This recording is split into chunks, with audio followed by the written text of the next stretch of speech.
ഒരു വ്യാഴവട്ടത്തിന് ശേഷം അമ്പലപ്പുഴ ഉണ്ണിക്കണ്ണന്റെ തിരുനടയിൽ പള്ളിപ്പാന ചടങ്ങിന് തുടക്കമായി. അമ്പലപ്പുഴ ശ്രീകൃഷ്ണസ്വാമി ക്ഷേത്രത്തിൽ 12 വർഷത്തിലൊരിക്കൽ നടക്കുന്ന അതിപുരാതന ക്ഷേത്രാചാരമായ പള്ളിപ്പാനയ്ക്കാണ് ഞായറാഴ്ച തുടക്കമായത്. ദേവചൈതന്യത്തിന് സംഭവിച്ച ദോഷങ്ങൾ മാറ്റുവാനുള്ള ചടങ്ങുകളാണ് പള്ളിപ്പാനയിൽ നടക്കുന്നത്. 15 ദിവസങ്ങളിലായി 25 ചടങ്ങുകളാണ് ക്ഷേത്രാങ്കണത്തിൽ നടക്കുക. ക്ഷേത്രകുളത്തിന് തെക്ക് ഭാഗത്താണ് നൂറ്റാണ്ടുകൾ പഴക്കമുള്ള ചടങ്ങുകൾ തനിമ നഷ്ടപ്പെടാതെ നടക്കുന്നത്. ഓത്തും മുറോത്തുമാണ് പ്രധാന ചടങ്ങുകൾ. ഇതോടൊപ്പം അത്യപൂർവമായ നിരവധി ചടങ്ങുകളും അരങ്ങേറും.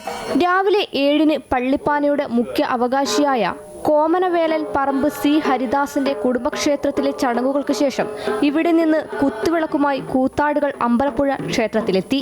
കിഴക്കേ നടയിൽ സംഘത്തെ ദേവസ്വം ബോർഡ് അധികൃതരും ഉപദേശക സമിതി ഭാരവാഹികളും ചേർന്ന് സ്വീകരിച്ചു. ഇതിനുശേഷം ഞായറാഴ്ച രാവിലെ 9:25-നും 10:05-നും മധ്യേ കാപ്പുകെട്ട് ചടങ്ങോടെയാണ് പള്ളിപ്പാനയുടെ കർമ്മങ്ങൾ ആരംഭിച്ചത്. ദേവചൈതന്യം ആവാഹിച്ച കോയ്മ വഴിയാണ് പള്ളിപ്പന്തലിലേക്ക് എഴുന്നള്ളിക്കുക.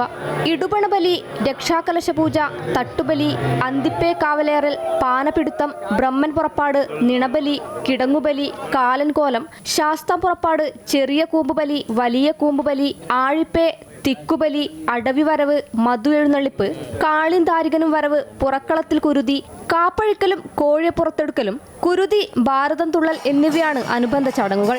ഒരു വ്യാഴവട്ടത്തിന് ശേഷം കണ്ണന്റെ സന്നിധിയിൽ നടക്കുന്ന ഈ ചടങ്ങ് ദർശിക്കാൻ ആദ്യ ദിവസം തന്നെ നാടിന്റെ നാനാഭാഗത്തു നിന്നായി ആയിരക്കണക്കിന് ഭക്തരാണ് ക്ഷേത്രത്തിലെത്തിയത്. അമൃത ന്യൂസ്, ആലപ്പുഴ.